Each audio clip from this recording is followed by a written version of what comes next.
자사자가 말하기를 하늘이 사람에게 명령한 것을 성에 따르는 것을 도를 닦는 것을 가르침이라고 한다 하였다. 하늘의 밝은 명령을 법칙으로 하고 성인의 법도에 따라 이 편을 지어서 스승된 자로 하여금 가르칠 바를 알게 하고 제자된 자로 하여금 배울 바를 알게 한다. 자사의 말은 중용의 천마리에서 나온다. 하늘은 음양오행의 기로서 만물을 화생하고 거기에다 이를 부여한다.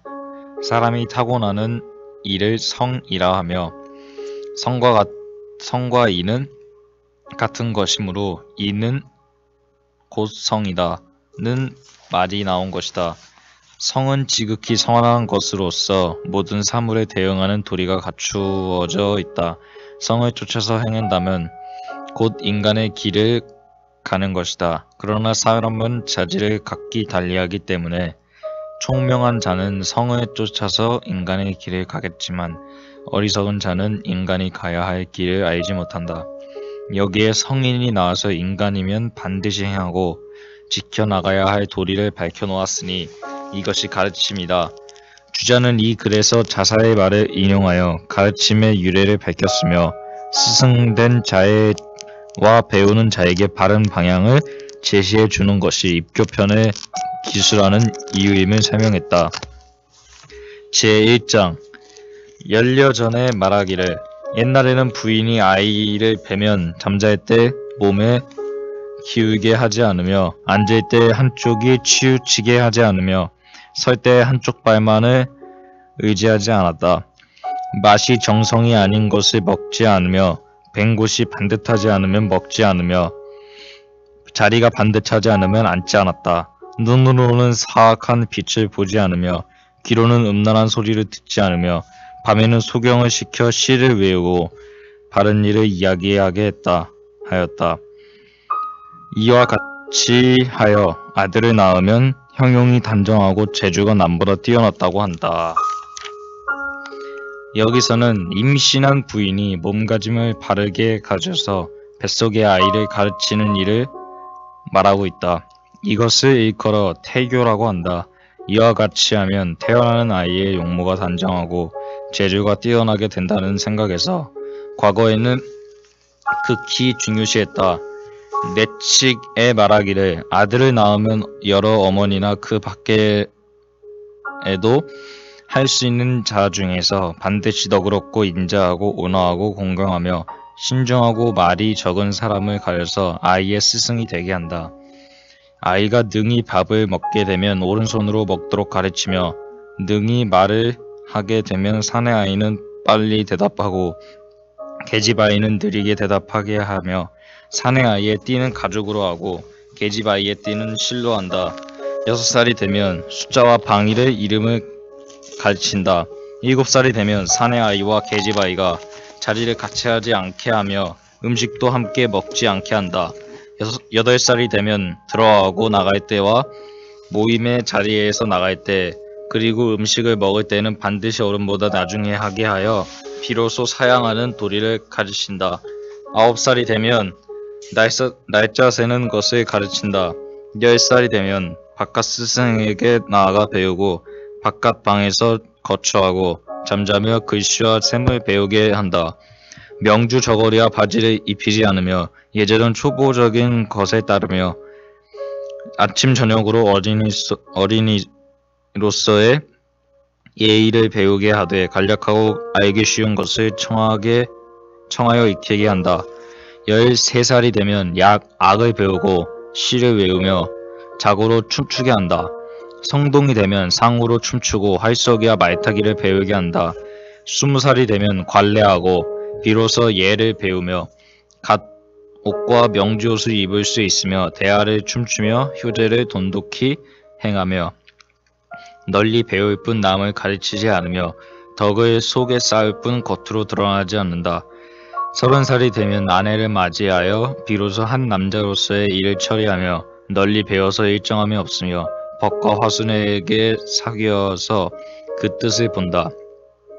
40살이 되면 비로소 벼슬하여 사물에 대응하여 계책을 내며 임금과 도가 맞으면 복종하고 옳지 않으면 벼슬을 버리고 떠나간다. 50살이 되면 대부에 임명되어 간부의 정사를 맡아보며 70살이 되면 벼슬을 그만두고 물러난다 하였다. 앞에 연려전에서는 태교를 말했지만 내측 편에서는 자식이 태어난 뒤에 교육 방법을 논했다. 자식이 태어나면 여러 사모와 그 밖의 부녀자 중에서 부덕이 있는 자를 가려서 보모로 삼아 이를 보육하고 선도하게 했으며 그와 같은 교육은 9살 때까지 계속되었다. 6살이 되면 지능이 어느 정도 발달되었다고 보아서 1, 2, 3, 4의 숫자와 동서남북 등 방위를 가르쳤다. 7살이 되면 남녀가 한 자리에 앉지 못하게 하고 함께 먹지 못하게 했다. 남녀가 7살이 되면 자리를 같이 하지 않는다는 말은 실로 여기에서 유래한다. 우리나라에서도 과거에 남녀 유별이 엄격하게 지켜졌다. 가까운 친척이 아니고는 남녀가 서로 볼 수 없었으며 여자는 집 안에서만 살고 밖에 나가는 것이 억제되었다. 밖에 나갈 때에는 반드시 쓰개로 얼굴을 가렸으며 길 위에서 남녀가 마주쳤을 때에는 다같이 몸을 돌려서 피했다. 풍기의 문란을 미연에 방지하여 인간의 생활을 정화시키자는 의도에서 만들어진 예법이라고 하지만 실로 여건을 유린하고 사회의 발전을 크게 저해하는 요인이 되었던 것이다. 오늘의 시대에서 볼 때 참으로 격세지감이 없지 않다. 문을 나가고 들어갈 때 어린이가 어른의 뒤에 서고 모임이 있을 때 어른이 윗자리에 앉고 어린이가 아랫자리에 앉으며 음식을 먹을 때 어른이 먼저 먹고 어린이가 뒤에서 먹는 것은 어린이가 어른에게 사양함으로써 어른과 어린이의 질서를 바르게 하는 것이다. 얘는 기거 동작에서부터 시작하여 일상생활 내지 사회생활의 도덕적인 규범이 된다. 악은 바른 감정을 함양하여 인간을 바른 길로 이끌고 생활을 미화한다. 과거에는 예와 악의 교육이 근간을 이루어서 어릴 때부터 점진적으로 끊임없이 교육을 실시하여 그 성취를 기대했던 것이다. 남자 나이 20살이 되면 관리를 행하고 성인이 되었다. 우리나라에서도 현재도 20살을 성인 연령으로 규정짓고 있다. 다만 과거에는 세는 나이이고 지금은 만 나이가 되는 차이가 있을 뿐이다. 30살이 되어서 아내를 맞이하는 것은 오늘의 실정과도 공통점이 있다. 우리나라에서도 일찍부터 30살이 남자의 결혼 정령으로 되어 왔지만 고려 말기에 몽고족의 침입, 조선 조중기에 여진족의 침입 등으로 한때는 조언의 풍습이 유행되기도 했다.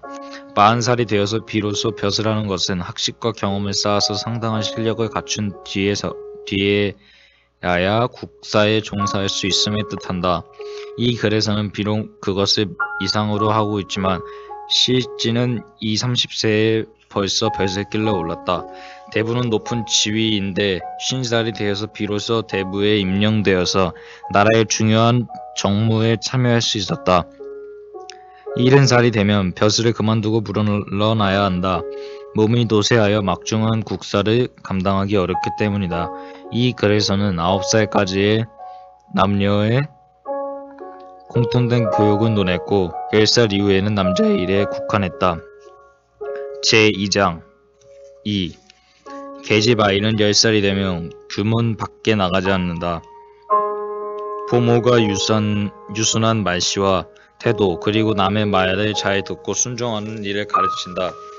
삼배를 짜서 누에 쳐서 실을 뽑으며 명주를 짜고 실띠를 짜는 등 여자가 하는 일을 배워서 의복을 제공하게 한다. 제사에 참관하여 술, 초, 대나무, 제기, 나무제기, 김치와 젓갈 같은 것을 올려서 어른을 거두어 제물을 올리는 일을 돕게 한다. 15이 되면 비녀를 꽂고 20살이 되면 시집을 가는데 연고가 있으면 23살에 시집간다. 여자를 갖추어서 맞이하여 가면 아내가 되고 그대로 가면 첩이 된다. 과거의 여자는 유순한 말씨와 유순한 태도로 웃도드는 말을 성의 있게 듣고 순종하는 것을 미덕으로 삼았다. 남녀의 구부열이 엄격하고 7살만 되면 남녀가 한자리에 있지 않고 함께 먹지 않았으며 10살만 되면 생활하는 장소가 규문, 안, 즉 내정에 한정되어서 바깥 출입이 억지되었다. 누에치고 길상하면서 가족의 옷을 만들어 제공하고 제사 음식을 장만하여 제전을 돕는 일을 의무로 했다. 여자 스승은 이런 일들을 가르치고 지도했던 것이다. 필자의 어렸을 적에도 시골에서 아무직도 목화나 삶에서 씨를 뽑아 무명을 짜고 또 삼배를 짰다. 충남 지방에서는 몇 해 전까지도 묘시를 짰다. 그리고 세탁, 재봉 등 가족의 옷 장만으로 여자들은 밤에도 잠을 자지 못했다. 또 손님 접대, 제사 받드는 일로 여념이 없었다. 오늘날 우리가 비록 과목면의 혜택으로 편리한 생활을 누리고 있지만 안일에 도취되거나 사치 허영에 흐르지 않고 조상들의 근변성실한 정신을 살려서 건전한 생활을 영위해야 할 것이다. 여자 나이 15이면 머리에 비녀를 꽂았으며 20살이면 시집에 갔다. 여자의 성인 연령은 남자보다도 앞당겼던 것이다. 다만 부모의 상고가 있으면 23살에 시집을 갔는데 이것은 3년 동안 복상 기간을 고려한 것이다. 그리고 신랑이 예의를 갖추어 신부 집으로 와서 맞이하여 가면 아내가 되고 그대로 신랑 집으로 가서 보이면 첩이 되었다. 오늘날에는 민주제도 아래 일부 일처가 원칙으로 되어 있지만 지난 날에는 일부 다처가 인정되어서 우족, 좌족 일 명칭이 생기고 좌족에 대한 천대가 심하여 많은 무리를 일으켜왔다. 제3장 공내에 말하기를 어린아이에게는 항상 속이지 않는 것을 보여주어야 하며 설 때에는 항상 성향을 바르게 하며 귀를 기울여서 듣지 않게 해야 한다고 하였다. 3살적 버릇이 여든까지 간다는 말이 있듯이 어릴 때의 교육이 그 사람의 일생에 지대한 영향을 미친다. 여기에서는 지도에 대한 몇 가지 문제가 거론되고 있다. 첫째, 어린이에게 속이지 않는 것을 보여주라는 것이다. 어른이 어린이를 속인다든지 어른 상호간에 속인다면 어린이는 속이는 것을 당연한 것으로 인식하여 속이는 버릇이 생기게 되니 이 얼마나 두려운 일인가. 맹자가 어릴 적에 이웃집에서 돼지 잡는 것을 보고 그 어머니에게 무엇에 쓰려는 것이냐고 물었더니 그 어머니는 장난삼아 너를 주려고 하는 것이라고 했다. 그러나 어머니는 장난삼아 한 말을 곧 뉘우치고 그 돼지 잡은 집을 찾아가 고기를 사다가 맹자를 먹였다. 맹자의 어머니는 어진 어머니로 이름이 길이 세상에 전해진다. 설 때 방향을 바르게 하는 것은 몸가짐을 단정히 하려는 것이고 귀를 기울여 듣지 못하게 하는 것은 높은 품격을 기르려는 것이다. 제4장 학기에 말하기를 옛날의 교육은 집에 숙이 있고 당에는 상이 있고 주에는 서가 있으며 나라에는 학이 있었다고 하였다. 이 글에서는 고대 중국의 학교 제도를 논하고 있다. 마을에는 숙이 있어서 마을 사람들을 가르치고 당에는 상이 있어서 숙에서 추천되어 온 사람들을 가르쳤다. 주에는 서가 있어서 상에는 추천되어 온 사람들을 가르쳤으며 국도에는 대학이 있어서 천자, 제후의 원자, 종자, 대부에서 추천되어 온 사람들을 가르쳤다. 이렇게 해서 사람들은 모두 교육을 받았으며 대학에서 성적이 우수한 사람들은 관리로 등용되어 국사에 종사했다. 우리나라에 있어서는 삼국시대에 이미 중국의 학제를 모방하여 고구려에서는 지방의 경당, 서울에 대학이 있었고 신라는 신문왕 때 국학을 세웠으며 백제는 오경 박사가 있었다. 제5장 맹자가 말하기를 사람에게는 도가 있다. 배불리 먹고 따뜻하게 입고 편안히 살면서 교육이 없으면 그것은 금수에 가깝다. 성인이 이것을 근심하여 설을 사도하에 임명하며 인륜을 가르치게 하니 아버지와 아들은 친애함이 있고 임금과 신하는 의리가 있고 남편과 아내는 분별이 있고 어른과 어린이는 차례가 있고 벗 사이에는 믿음이 있는 것이다 하였다. 사람에게는 본성에 바탕을 둔 바른 도리, 즉 도덕이 있기 때문에 다른 동물과 구별된다. 만약 배불리 먹고 따뜻하게 입고 편안하게 살기만 한다면 무엇이 금수와 다를 것이 있으랴. 여기에서 교육의 필요성을 느끼게 되고 따라서 교육이 일어났다. 고대 중국의 교육은 도덕적인 면에 치중하여 인간의 윤리 질서를 밝히는 일에 힘썼다. 부모와 자식은 한 몸과 같아서 가장 친밀한 관계가 있으니 그 사랑은 극히 자연적인 것이다. 임금과 신하의 관계는 오늘의 민주사회에서는 그 명분을 찾아볼 수 없다. 그러나 이것을 상하, 주종의 관계로 결부시킬 수 있다. 남편은 남편으로서의 할 일을 다하고 아내는 아내로서의 할 일을 다하여 서로 침범하지 않는다는 뜻에서 부부는 분별이 있다는 말이 나왔다. 앞에 그래서 나이 18살이 되면 문을 나가고 들어갈 때와 모임의 자리에 나갈 때와 음식을 먹을 때 어른보다도 나중에 하는 것을 가르친다고 했는데 이것이 바로 어른과 어린이의 차례가 있는 것이다. 어린이는 반드시 어른을 공경하고 어른에게 겸손해야 한다. 또 벗 사이에는 반드시 신의가 있어야 한다. 위에 5가지를 합해서 오륜이라고 하며 도덕윤리의 바탕을 이룬다.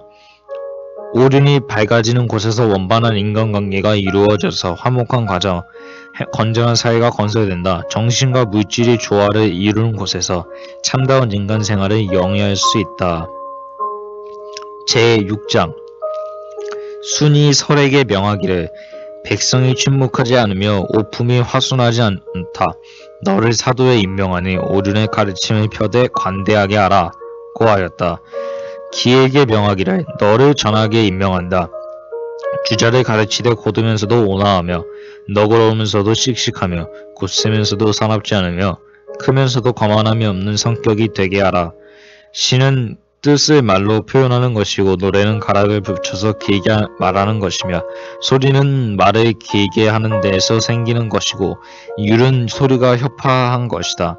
팔음이 잘 조화되어 서로 조화를 잇는 일이 없으면 신과 사람이 모두 화순하게 될 것이다 하였다. 수는 설을 사도에 임명하고 오륜의 도리를 백성에게 가르치려 했다. 길을 전하게 임명하고 오성, 육률, 팔음이 조화를 이루는 바른 음악 지도를 통하여 천하 이하 경대부에 이르기까지 그 적자들을 교양 높은 유의한 인물로 걸러내도록 명했다.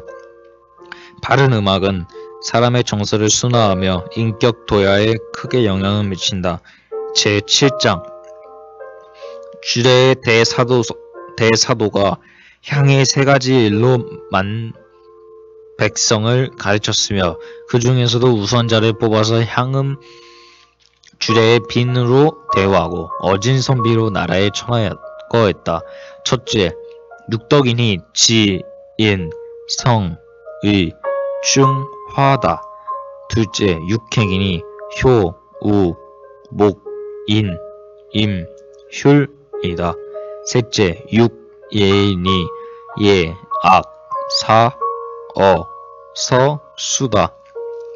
향의 8가지 형벌로 만 백성을 바로잡았으니 첫째는 불효에 대한 형벌, 둘째는 친족끼리 화목하지 못한 행위에 대한 형벌, 셋째는 타성, 친족끼리 친목지 않는 행위에 대한 형벌, 넷째는 어른에게 공손치 못한 행위에 대한 형벌, 다섯째는 벗에게 신의가 없는 행위에 대한 형벌, 여섯째는 가난한 자를 규지 않는 행위에 대한 형벌, 일곱째는 말을 조작한 행위에 대한 형벌, 여덟째는 백성을 혼란시킨 행위에 대한 형벌이다 하였다. 주나라 때에는 대사도가 육덕, 육행, 육예의 세 가지 일을 가지고 천하 사람을 교화시키되 그 방법으로는 향대부가 이 세 가지 일에 우수한 사람을 뽑아서 3년마다 한 번 열리는 향음 주례의 손님 자격으로 우대하고 또 나라에 추천했다. 이렇게 해서 사람들을 바른 길로 이끌고 또 인재를 길렀다. 또 8가지 형벌을 만들어서 사람들의 탈선을 방지하고 그릇된 행동을 단속했다. 제8장 왕제의 이르기를 악정이 4가지 도를 숭상하고 4가지 가르침을 베풀어서 선왕이 마련한 시, 서, 예, 악의 교도 방법에 따라 선비를 양성했다. 봄과 가을에는 예와 악을 가르치고 겨울과 여름에는 시와 서를 가르친다 하였다.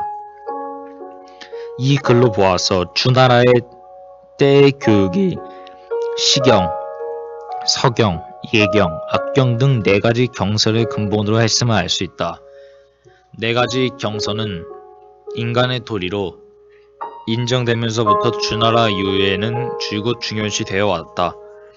시경, 서경, 주역, 예기, 춘추, 악경을 합쳐서 육경이라 했는데 악경만은 진시황의 분서가 있는 이유로 다시 세상에 나타나지 않았다. 예기에 악기가 있는데 이것이 악경과 관련이 있는지는 알 수 없다. 제9장 제자직이 말하기를 스승이 가르치면 제자는 이것을 본받으며 온화하고 공손한 태도로서 마음을 겸허하게 가지고 배운 것을 극진히 해야 한다. 선한 것을 보고 그것에 쫓고 의로운 일을 들으면 그것을 실천해야 한다. 온화하고 유순하며 부모에게 효도하고 어른을 공경해야 하며 제 능력을 믿고 교만한 마음을 가지는 일이 없어야 한다. 뜻은 거짓됨과 사특함이 없어야 하고 행실은 반드시 바르고 고자야 한다. 노는 곳과 거처가 일정하면 반드시 유덕한 일을 선택해야 한다. 얼굴빛을 바르게 하면 마음도 경건하게 되는 것이니 아침 일찍 일어나서 밤에 잠잘 때까지 옷과 띠를 반드시 정제해야 한다. 아침에 더 배우고 저녁에 익혀서 조심하고 삼가야 한다. 한결같이 이렇게 하여 게을리하지 않는 것, 이것을 일컬어 배우는 법이라고 한다 하였다. 배우는 자는 스승의 가르침을 겸허한 자세로 받아들이고 배우는 것을 이를 깊이 연구해서 완전하게 이해하도록 해야 한다. 남의 선을 보면 따르고 의로운 일을 들으면 이를 실천에 옮겨서 날로 내 몸을 닦아야 한다.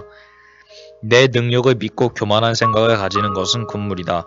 뜻은 성실하고 행실은 바르며 반드시 유덕한 사람을 쫓아 놀아야 한다. 먹을 가까이 하는 자는 검게 되기 마련이다. 는 말이 있다. 사람을 사귀는 것은 반드시 가려서 사귀어야 한다. 얼굴빛은 바르게 가져야 하며 의관은 항상 정제해야 한다. 이렇게 해서 늘 두려워하고 조심하는 마음으로 배움에 힘써야 한다. 이런 것들은 배우는 자가 반드시 지켜야 할 법칙이다. 제10장 공자가 말하기를 자제된 자는 집에 들어가면 부모에게 효도하고 밖에 나가면 어른에게 공손하며 근신하고 믿음이 있으며 널리 못 사람을 사랑하되 특히 어진 사람을 친애한다. 이런 일들을 실천하고도 남는 힘이 있으면 곧 글을 배워야 한다 하였다. 이 글에서는 착한 행실을 하고 나서 남는 힘이 있으면 글을 배우라는 것이다. 바른 인간성을 토대로 그 위에다 지식을 쌓아야 한다는 논리가 된다. 인간성이 있는 사람이 학문을 해야만 그 학문이 바른 학문이 될 수가 있고 따라서 세상에 기여할 수 있다. 만일 인간성이 없는 사람이 지식을 쌓는다면 도리어 세상에 해독을 끼친다. 이러한 예들은 전기를 통해서 또는 현실 속에서 얼마든지 신뢰를 찾아볼 수 있다. 우리는 지식을 추구하기에 앞서 인간 도야에 힘써야 했다. 제11장 시에서 선을 좋아하고 악을 미워하는 마음을 일으키며 예에서 사물에 흔들리지 않는 확고한 의지를 세우며 악에서 성정을 둬야 하며 도덕적인 인격을 성취한다. 시는 시경의 시를 만난다. 이 시들은 인간의 바른 감정의 바탕을 두어서 정도를 함양하고 사학을 배척했으며 알기 쉽고 흥미를 느끼게 된다. 시를 외우고 나면 자연히 선을 좋아하고 악을 미워하는 사람을 일으키게 된다. 예는 공경하는 마음을 근본으로 절도가 있고 질서가 있으니 이것을 수련하면 마음이 안정되고 굳세어서 외물에 동요되지 않는다. 악은 정서를 순화시켜서 바른 성정을 함양하게 하고 높은 인격을 성취하게 한다. 이상은 과거에 있어 인격 도야의 교육으로서 중시되었다. 제12장 악기에 말하기를 예와 악은 잠시도 몸에서 떼어놓을 수 없는 것이다 하였다. 예라는 것은 인간의 일용상행의 도리이니 잠시도 예를 떠나서는 살 수 없다. 예를 떠난다면 곧 인간의 길에서 벗어나게 된다. 또 인간이 살아가노라면 외물의 유혹을 받아서 마음이 흐트러지기 쉬우니 바른 정서의 함양을 필요로 한다. 그렇기 때문에 사람은 잠시도 예와 악을 떠나서는 살 수 없는 것이다. 자아가 말하기를 어진 사람을 좋아하되 여색을 좋아하는 마음과 바꿀 수 있으며 부모를 섬기되 능히 그 힘을 다할 수 있으며 임금을 섬기되 능히 그 몸을 바칠 수 있으며 법과 사기를 말에 믿음이 있으면 비록 배우지 않았다 해도 나는 반드시 배웠다고 말할 것이다 하였다. 육아에서는 윤리도덕을 밝히는 것을 교육의 지상 목표, 학문의 요체로 삼고 있다.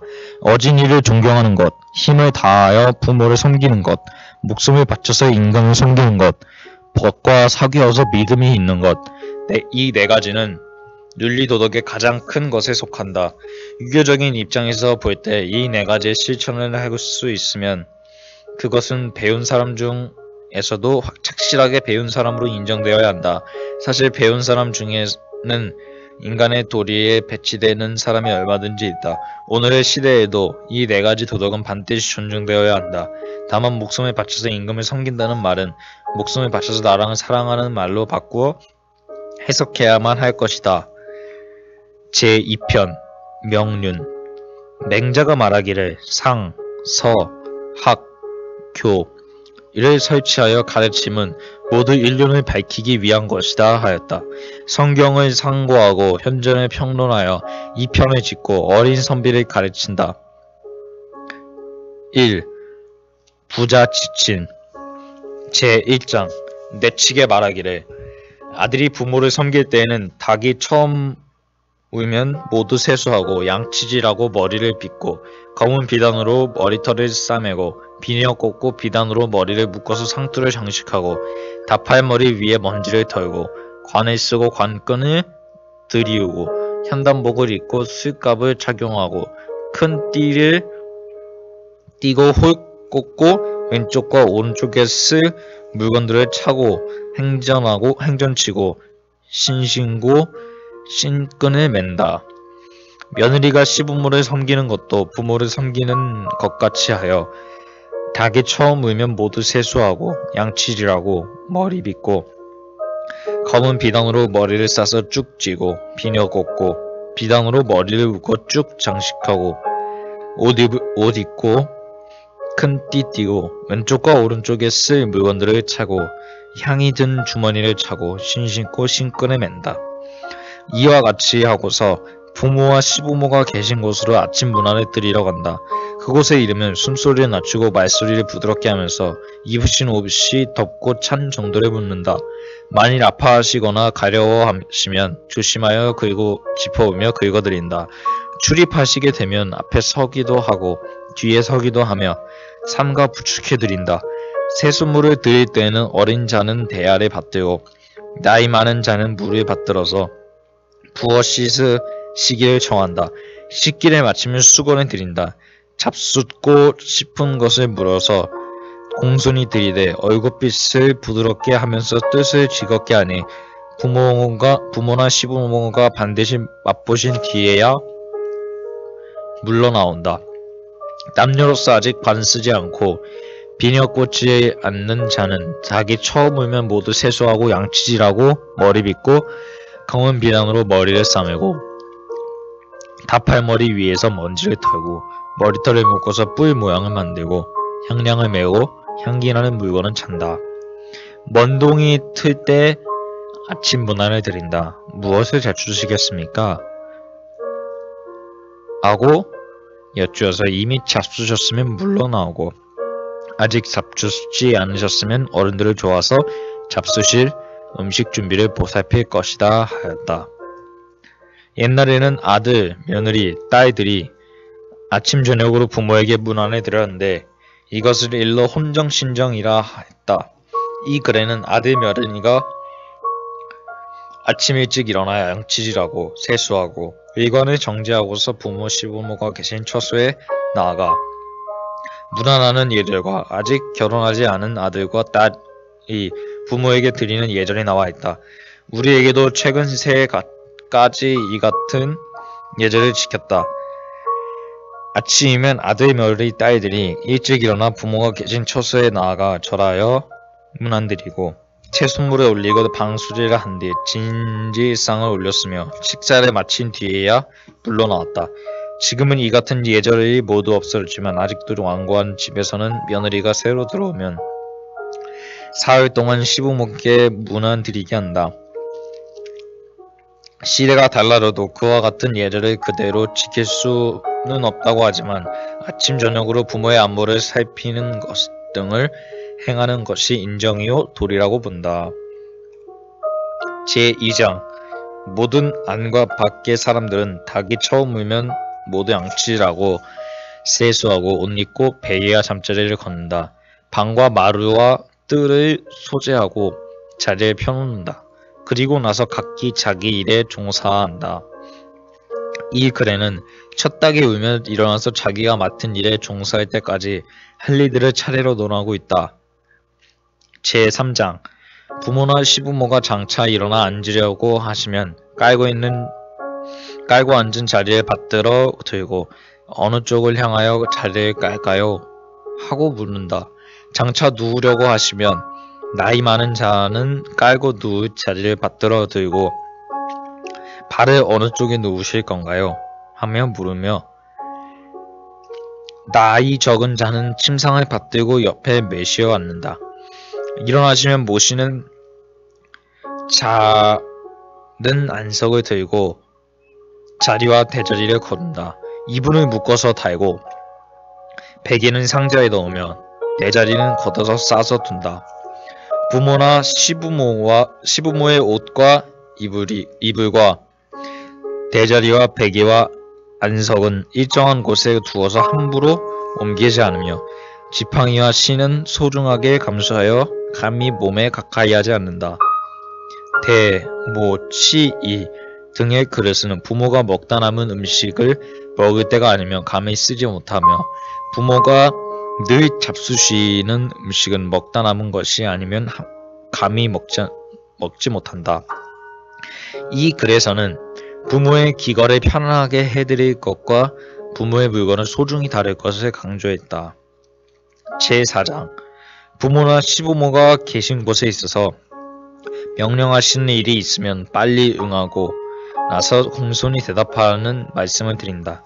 앞으로 나아가서 뒤로 물러서며 이리저리 돌아다니는 동작을 삼가고 조심하며 마루에 오르고 내리며 방에 들어가고 나갈 때에는 몸을 굽히고 펴는 것을 법도에 맞도록 해야 한다. 감히 구역질 기트림, 재치기 기침을 하지 못하며 하품하고 기지개 펴고 한쪽 발을 비스듬히 서서 다른 물체의 몸을 의지하거나 곁눈질하여 보지 못하며 감히 가래침 뱉고 콧물 흘리지 못한다. 추워도 감히 옷을 껴입지 못하고 가려워도 감히 긁지 못하며 공경이 할 일이 있으면 감히 상의를 벗어매어 팔을 드러내지 못하며 물을 건널 때가 아니면 옷을 걷어올리지 못하며 속옷과 이불은 안에 드러내 보이지 않는다. 부모의 가르침과 콧물을 남에게 보이지 않으며 관과 띠에 때가 묻었으면 잿물을 타서 씻기를 청하고 옷에 때가 묻었으면 잿물을 타서 빨리기를 청하고 옷이 터졌거나 찢어졌으면 바늘에 실을 꿰어 깊기를 청한다. 연소한 사람이 연장자를 섬기는 것이나 신분이 천한 사람이 존귀한 사람을 섬기는 것이 모두 이 예절에 따라야 한다.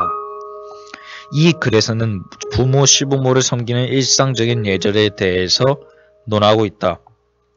제5장 공례에 말하기를 대체로 사람의 자식된 자의 예법은 겨울에는 따뜻하게 해드리고 여름에는 서늘하게 해드리며 밤에는 자리를 펴드리고 새벽이면 안부를 살펴야 한다.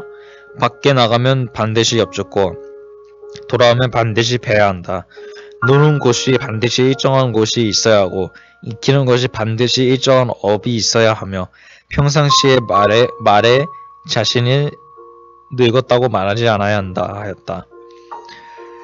이 글에서는 사람의 자식된 자의 일상적인 예절을 노래했다. 과거의 우리나라 선비의 집에서는 거의 모두 이 같은 예절을 시켰다. 필자가 어릴 적에 고향에서 목도한 일이다. 서시성을 가진 학자 한 분이 있었는데 그 자제들이 모두 여기에 나오는 예절을 그대로 지켰다. 이른 아침에 60세가 넘은 큰 아들이 들어가 절하고 나서 이부자리를 걷고 타고를 부시니 아버지가 민망히 여겨서 아들이 들어오기 전에 일어나 방 안을 모두 치우고 기다리고 있었다. 세상이 많이 달라지기도 했지만 지금은 이 같은 구경을 할 수 없다.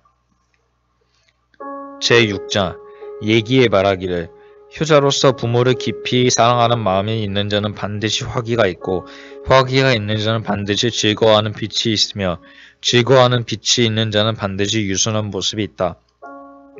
효자가 부모를 모시는 것은 마치 옥을 잡은 듯 가득 찬 그릇을 잡은 듯 두려워하고 조심하여 이기지 못할 것 같이 하며 떨어뜨려서 잃을 것 같이 해야 한다. 위 일을 엄숙하게 하고 몸가짐을 의젓하게 하여 남들이 보고 두려워하게 만드는 것을 어버이를 섬기는 도리가 아니다 하였다.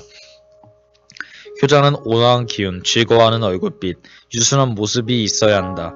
부모를 섬기기를 마치 손에 귀중한 옥을 잡은 듯이 가득 찬 그릇을 받을 듯이 두려워하고 조심하며 성경을 다해야 한다.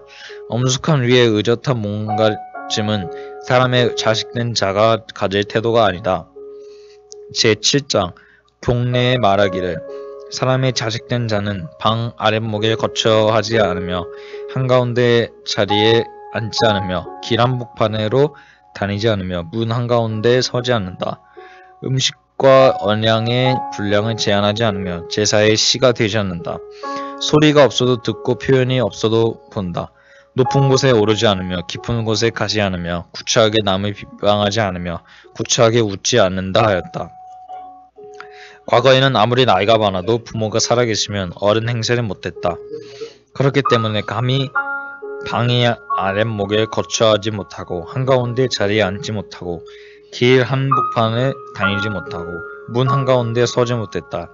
부모를 위하여 손님 접대를 한다든지 제사를 지내되 음식의 한도를 정하지 않았다. 부모의 뜻에 어긋날까 두렵기 때문이다. 부모가 계신 사람은 신 대신 제상 앞에 앉은 시가 되지 않았다. 시는 남쪽으로 향하여 앉고 제가는 북쪽을 향하여 절하게 되니 부모의 절을 받을 경우가 있기 때문이다. 부모가 말로 의사를 표시를 하고 형용으로 의사 표시를 하기 전에 미리 그 뜻을 짐작하여 뜻에 승순해야 한다. 높은 곳에 오르지 않고 깊은 곳에 가지 않는 것은 부모가 계신 것을 생각하여 몸을 안 끼는 것이다. 구차하게 남을 비방하거나 웃지 않는 것은 몸가짐을 바르게 하되 부모를 욕되게 하지 않으며 안 이러는 것이다. 부모가 계신 몸은 항상 두려워하고 경계하는 마음으로 행동을 삼가야 한다. 제8장 공자가 말하기를 부모가 계시면 먼 곳에 가 있지 않으며 가 있게 되면 반드시 일정한 곳이 있어야 한다 하였다.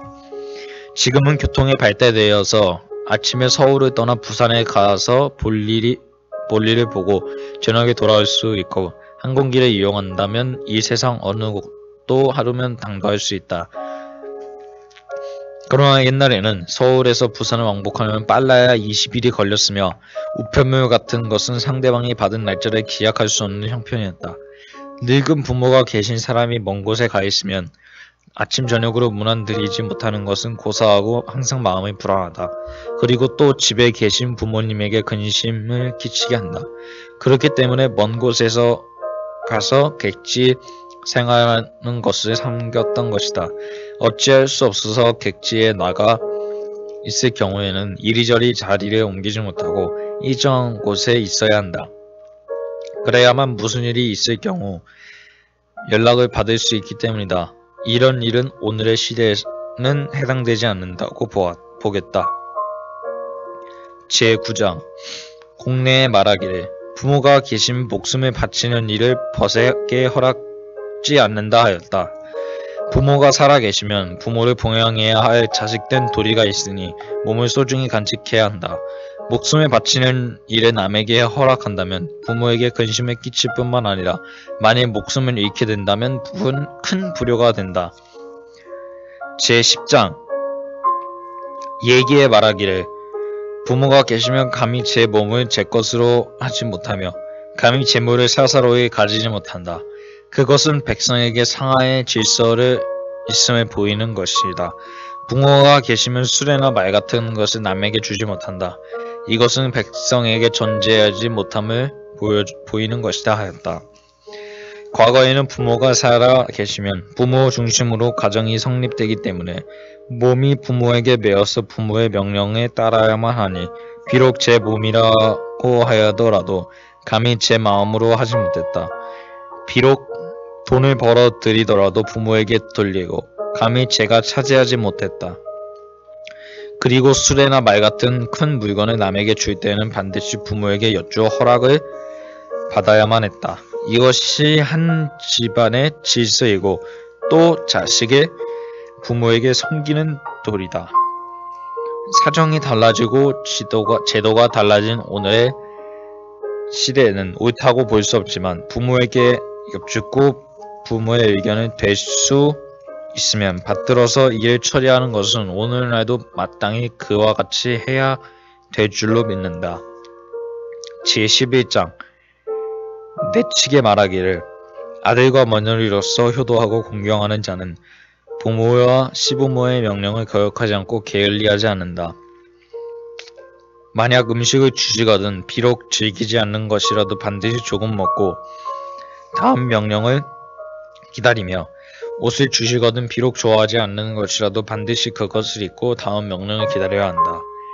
일을 시키고 나서 다른 사람으로 대신케 하거든 내가 비록 원하지 않더라도 우선 그 사람에게 일을 넘겨주어서 시키고 뒤에 돌려받는다 하였다. 효자 효부는 부모나 시부모의 명령을 존중하여 따를 뿐 거역하거나 게을리하지 않는다. 부모가 음식을 주시면 비록 즐기지 않는 것이라도 조금 먹고서 고쳐 명령을 내려주시기를 기다려야 한다. 옷을 주시면 비록 입고 싶지 않은 것이라도 역시 그 옷을 입고서 고쳐 명령을 내려주시기를 기다린다.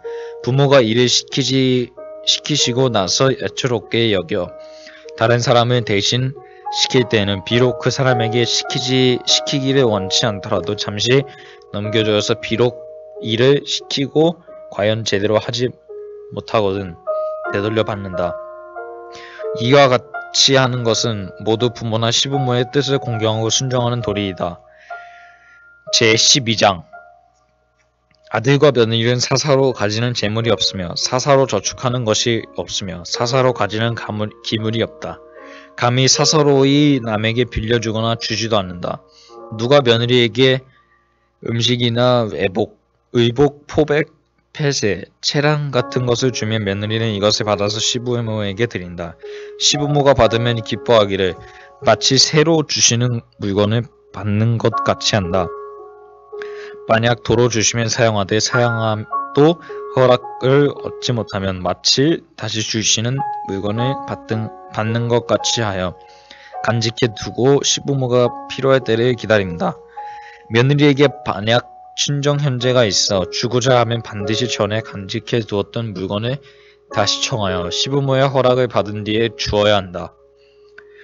부모가 살아계시면 부모 중심으로 이 집안의 통솔이 이루어지기 때문에 모든 재물은 부모에게 귀속되고 행동은 반드시 부모의 의사에 따라야 한다. 이 글에는 특히 며느리의 절제에 있는 행동을 논했다. 제13장 공내에 말하기를 아버지가 부르시면 느린 대답을 하지 않으며 스승이 부르셔도 느린 대답을 하지 않고 빨리 대답하고서 일어난다 하였다. 아버지가 부르시면 빨리 달려가야 한다. 느리게 대답하고 지체하는 것은 부모의 명령을 존중하여 부모를 공경하는 태도가 아니다. 스승을 불러도 감히 느리게 대답하지 못하고 빨리 가겠습니다 하고 일어나야 한다. 옛말에 임금과 부모와 스승은 같다고 했다. 제14장 사상결례에 말하기를 대체로 대인과 말할 때에는 처음에 얼굴을 보고 다음에는 가슴을 보고 끝에 가서 다시 얼굴을 보며 처음부터 끝까지 자신의 바른 몸가짐을 고치지 말아야 한다. 이 자리에 함께 있는 사람들은 모두 이같이 해야 한다. 만약 아버지라면 눈을 이리저리 돌려서 볼 수 있으나 얼굴보다 위를 보지 말며 띠보다 아래를 보지 말아야 한다. 만약 말씀하지 않으시거든 서 계시면 그 발을 보고 앉아 계시면 그 무릎을 보아야 한다 하였다. 이 글에서는 쥐가 높고 덕이 있는 사람과 함께 말할 때의 태도 및 아버지와 말할 때의 태도 등에 대해서 논했다. 제15장 얘기에 말하기를 아버지가 명령에 부르시거든 빨리 대답하고 느리게 대답하지 않는다. 손에 이를 잡고 있으면 던져버리고 음식이 입에 있으면 뱉어버리고 달려가며 추창해 가지 않는다. 어버이가 늙으셨거든 밖에 나가서 가는 곳을 바꾸지 않으며 집에 돌아옴이 약속한 때를 넘기지 않으며 어버이가 병드셨거든 얼굴빛을 펴지 않는 것이 효자의 소략한 예절이다. 아버지가 돌아가신 뒤 아버지의 책을 읽지 못하는 것은 아버지의 손때가 묻어 있기 때문이다. 어머니가 돌아가신 뒤 쓰시던 그릇을 사용하지 못하는 것은 어머니의 입김이 기운에 남아있는 듯 하기 때문이다 하였다. 아버지가 부르시면 빨리 대답하고 손에 일이 잡혔으면 일감을 던져버리고 음식이 입에 있으면 뱉어버리고서 달려가야 한다. 밖에 나가서 가는 곳을 바꾸지 않는 것은 부모가 일이 있을 때 소재를 알 수 없기 때문이다. 또 반드시 약속한 날짜까지 집에 돌아와야 한다. 날짜를 넘기면 부모가 근심하기 때문이다. 부모가 병드셨으면 얼굴에 근심하는 빛이 있기 마련이다. 이상 말한 것들은 부모를 섬기는 자가 지켜야 할 간략한 예절이다. 아버지가 돌아가신 뒤에 아버지가 읽던 책을 차마 읽지 못하는 것은 아버지의 손때가 남아있기 때문이며 어머니가 돌아가신 뒤에 차마 사용하시던 그릇에 음식을 담아 먹지 못하는 것은 어머니의 입김이 그 그릇에 서려 있었던 것 같기 때문이다. 제16장 내치게 말하기를 부모에게 종이 몸에서 난 아들이나 서자, 서손이 있어서 매우 사랑하셨으면 비록 부모가 돌아가신 뒤에라도 죽을 때까지 공경하여 변치 말아야 한다. 아들에게 두 첩이 있어서 부모는 한 사람을 사랑하고 아들은 다른 한 사람을 사랑한다면 의복 음식에서부터 집안일을 맡아보는 데 이르기까지 감히 부모가 사랑하는 자와 동등하게 하지 못한다. 비록 부모가 돌아가신 뒤에라도 변치 말아야 한다 하였다. 부모가 사랑하는 사람이면 아무리 종이나 첩의 몸에서 난 자손이라도 반드시 사랑해야 하고 부모가 돌아가신 뒤에라도 변함이 없어야 한다. 첩을 두 사람 두었는데 부모가 사랑하는 사람이 있고 자신이 사랑하는 사람이 있을 때에는 자신이 사랑하는 사람보다도 부모가 사랑하는 사람을 존중해야 한다. 이것은 한 남자가 많은 아내를 두는 것이 인상되었던 과거에나 있을 수 있는 일이었고 현대 사회에서는 생각조차도 할 수 없는 것이다. 제17장 아들은 매우 그 아내를 좋아하나 부모가 좋아하지 않으면 내보내야 한다. 아들이 그 아내를 좋아하지 않아도 부모가 말하기를 그 사람은 나를 잘 섬긴다. 고 하시면 아들은 부부의 도리를 다하여 죽을 때까지 변치 말아야 한다. 내가 아무리 좋아하는 아내라도 부모가 싫어한다면 이혼해야 하고, 내가 싫어하더라도 부모가 좋아한다면 그것은 저버리지 못하고 죽을 때까지 부부의 도리를 다해야 한다. 이것은 자신을 희생시켜서 부모의 뜻에 순종하는 것이다.